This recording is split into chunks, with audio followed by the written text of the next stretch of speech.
Alors, IBP est une organisation qui travaille sur les questions d'inclusion citoyenne en utilisant le budget et les politiques publiques comme moyen de renforcement des groupes, notamment les groupes marginalisés. Notre travail touche essentiellement à deux pans de l'action publique. D'une part, la fiscalité, pour la rendre plus juste, plus équitable, c'est-à-dire accompagner l'État, les collectivités territoriales dans le travail de mobilisation de ressources et leur réutilisation dans les secteurs prioritaires, tels que les infrastructures, mais également les secteurs à forte valeur ajoutée pour le capital humain. Et d'autre part, travailler sur les dépenses publiques. Notre travail sur les dépenses publiques consiste à faire en sorte que les besoins et les droits des personnes les plus défavorisées, vulnérables, marginalisées, soient pris en charge, surtout dans le secteur de la santé, le secteur de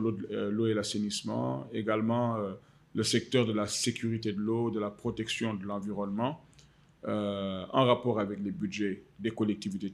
territoriales et les budgets de l'État. Donc, l'objectif principal au niveau du Sénégal, c'est de faire en sorte que les budgets publics, les ressources publiques, soient un reflet des besoins des citoyens, globalement, et des citoyens les plus défavorisés, plus spécifiquement. Lorsque vous regardez l'idée qui sous-tend l'utilisation des ressources publiques, c'est que la fiscalité est quelque chose à laquelle tout le monde doit participer. Tous les citoyens sénégalais, selon leur secteur d'activité, selon leur mode de consommation, vont être des personnes qui vont contribuer aux ressources nationales, aux ressources publiques. Et le fait de contribuer aux ressources publiques nous ouvre également droit, d'un autre côté, à l'accès à des services sociaux de base de qualité. Le Sénégal est un pays qui connaît des inégalités et des iniquités, comme tout autre pays, qui peuvent être liées à plusieurs facteurs. Aujourd'hui, prenez le cas des personnes qui vivent dans les quartiers défavorisés. Elles sont plus sujettes au risque d'inondation que ceux qui ne sont pas dans des quartiers défavorisés. Lorsque vous êtes dans la banlieue de Pikine, de Guédiawaye, de Keur Massar, de Rufisque, dans des quartiers non lotis, votre risque d'être sujet à l'inondation est plus élevé que celui qui vit à Sacré-Cœur, au Point E, vers Liberté, qui sont des quartiers lotis. Lorsque vous vivez aujourd'hui à Kidira, Bakel, dans la zone de la Falémé, vous avez non seulement l'exclusion territoriale, mais aujourd'hui, avec ce qui se passe le long du fleuve de la Falémé, vous êtes exposé à des risques sanitaires, vous êtes exposé à des risques environnementaux auxquels quelqu'un qui est à Dakar n'est pas exposé. Lorsque vous êtes une femme qui vit dans des zones où les distances sont grandes, comme Linguère, comme Dara, comme Matam, eh bien, votre droit à la santé de la reproduction est plus menacé que celui de la femme qui vit dans une zone dans laquelle il y a une bonne distribution des centres et postes de santé, où le plateau médical est relevé, etc., etc., etc. Donc l'idée, c'est de faire en sorte que partout où le Sénégalais puisse être, que ce soit en zone rurale comme en zone urbaine, que ce soit en banlieue comme en zone urbaine, en zone lotie comme non lotie, dans des zones exposées aux maladies zoonotiques comme dans des zones qui ne sont pas exposées à ces maladies-là, dans les zones où les distances sont longues comme dans les zones où les distances ne sont pas longues, qu'on puisse faire le plaidoyer, accompagner l'État, accompagner les communautés, afin que les citoyens puissent avoir accès aux services dans les mêmes conditions. Et pour cela, il y a un travail à faire tant du point de vue de l'État, de l'assistance technique, de l'accompagnement, de l'orientation, de la sensibilisation, de la mise en relation. Mais il y a aussi un travail important à faire auprès des communautés, c'est de les organiser dans les associations, les mouvements, les coalitions dans lesquelles ils sont, les renforcer, leur faire connaître leurs droits, mais les amener également à savoir développer une demande à laquelle l'État pourra répondre soit par ses politiques locales, notamment au niveau des collectivités territoriales, soit ses politiques nationales, notamment au niveau des budgets des ministères. Et donc, c'est ce rôle de rapprochement des positions de financement de l'activité des organisations citoyennes, des organisations de la société civile, du renforcement de la dynamique citoyenne, de la construction d'une citoyenneté positive que nous sommes engagés et nous le faisons à Dakar, nous le faisons dans la banlieue de Dakar et nous le faisons dans 8 sur les 14 régions du pays.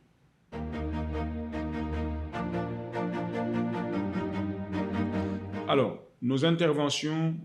sont des interventions séries en 2 catégories. Nous avons les interventions de type profond, c'est lorsque nous avons une présence territoriale. Aujourd'hui, ces interventions sont au niveau de Dakar, de Pikine, Guédiawaye, Keur Massar et Rufisque.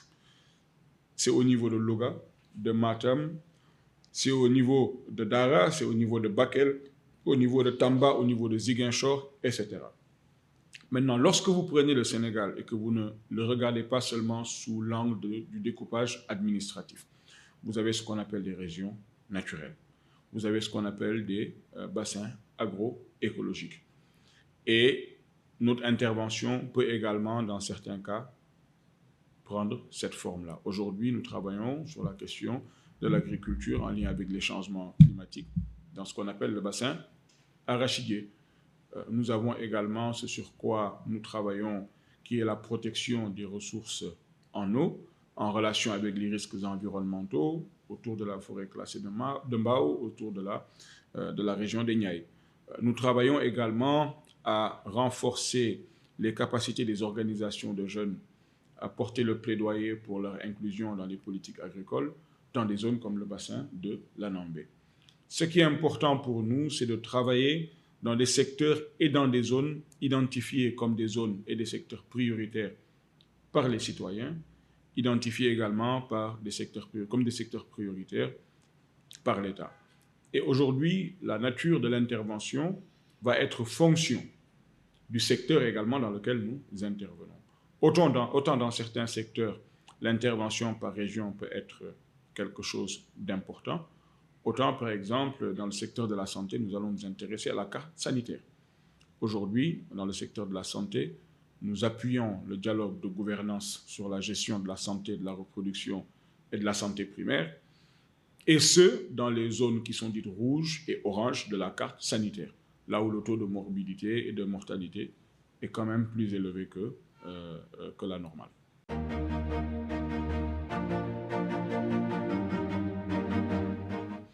Alors, il est difficile de tirer son propre bilan, mais ce qui est important, c'est de dire que nous sommes une organisation qui intervient au Sénégal depuis 5 ans. Aujourd'hui, nous avons un portefeuille actif d'au moins 24 organisations auxquelles nous redonnons des subventions. C'est ce qu'on appelle le grant making. Et ça participe également de l'idée selon laquelle les organisations ne doivent pas être des organisations qui travaillent seulement à utiliser les ressources qui leur sont données pour leurs propres activités, mais on doit renforcer la dynamique citoyenne qui existe. Aujourd'hui, c'est près de 5000 jeunes et femmes qui sont formés et mis à niveau sur les questions relatives à leurs droits, sur la santé, sur l'éducation, sur les changements climatiques, sur l'accès à l'assainissement, sur la lutte contre les inondations. C'est récemment un portefeuille de 10 organisations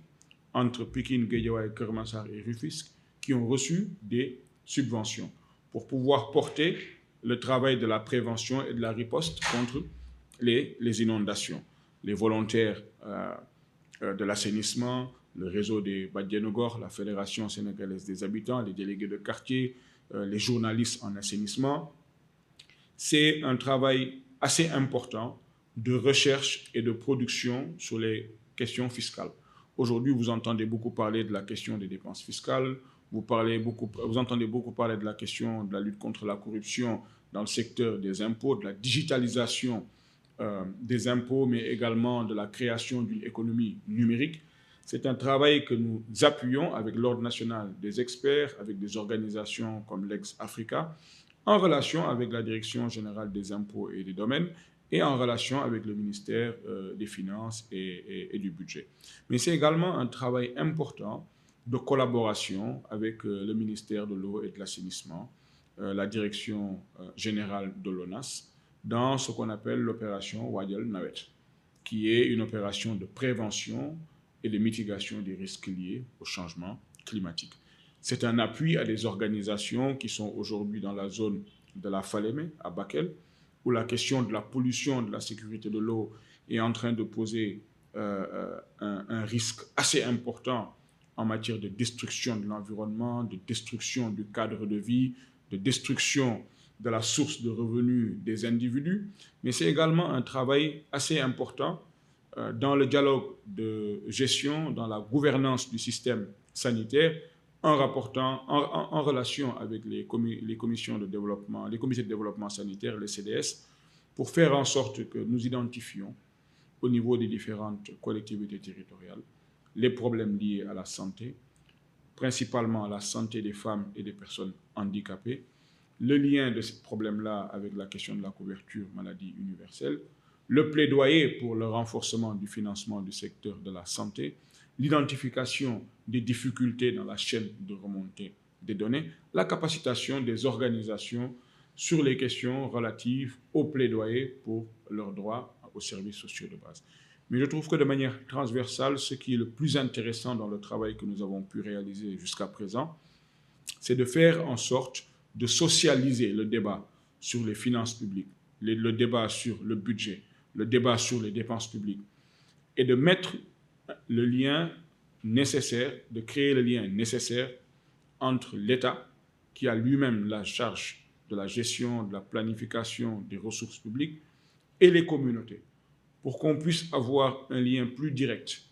et plus logique et plus compréhensible entre les besoins exprimés par les citoyens et les politiques développées par l'État. Et ça, dans les secteurs de la santé, dans le secteur de l'assainissement, dans le secteur de la gestion des inondations, aujourd'hui dans la sécurité de l'eau, mais également de manière plus globale dans la gestion des finances publiques. Et nous allons lancer très prochainement de grands dialogues, d'échanges et d'interactions entre le ministère des Finances et l'ensemble des acteurs de la société civile.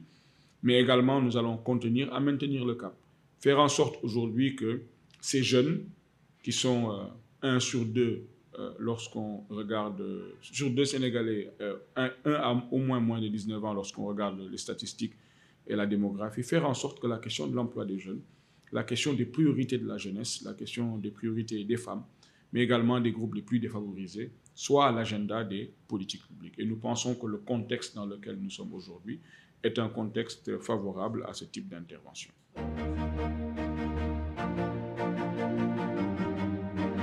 Ce qui est important dans le partenariat avec la direction de la gestion et de la prévention des inondations, tout comme avec les autres acteurs avec lesquels nous travaillons sur la question de l'assainissement et les inondations, c'est de faire en sorte que les citoyens, ceux qui eux-mêmes vivent la question des inondations, puissent contribuer à la manière dont on doit porter cette riposte-là. Aujourd'hui, quelqu'un qui est inondé depuis des années connaît plus le circuit de l'eau que le technicien. Celui qui est affecté par les inondations connaît plus les conséquences matérielles des inondations sur sa vie au quotidien. Donc il est important de pouvoir, dans une nouvelle logique de gestion de l'action publique, faire en sorte que le citoyen qui est lui-même affecté et qui a des solutions puisse être écouté.